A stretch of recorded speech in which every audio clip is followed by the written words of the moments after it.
పరశురాముడు పెకలించడానికి ప్రయత్నించిన శివలింగం ఉన్న శ్రీ బుగ్గ రామలింగేశ్వర స్వామి ఆలయాన్ని మీరు ఇప్పుడు చూస్తున్నారు. ఇది అనంతపురం జిల్లా తాడిపత్రి పట్టణంలో పెన్నా నది ఒడ్డున ఉంది. ఆలయ ఉత్తర గోపురం గోడ మీద మీరు చూస్తున్న ఉడుముని ఆనాటి శిల్పులు చెక్కారు. కొంతమంది బల్లి అని కూడా అంటారు.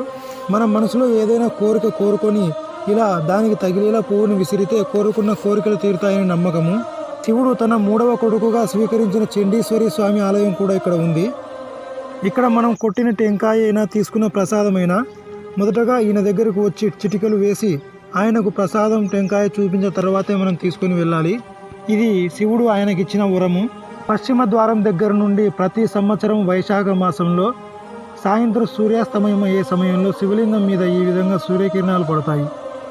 మీరు చూస్తున్న వీరభద్రస్వామి ఈ ఆలయానికి క్షేత్రపాలకుడు. ఈయన గుడిని కాపాడుతూ ఉంటారు. పూర్తి వీడియో కోసం కింద ఇచ్చిన లింక్ని క్లిక్ చేసి చూడండి.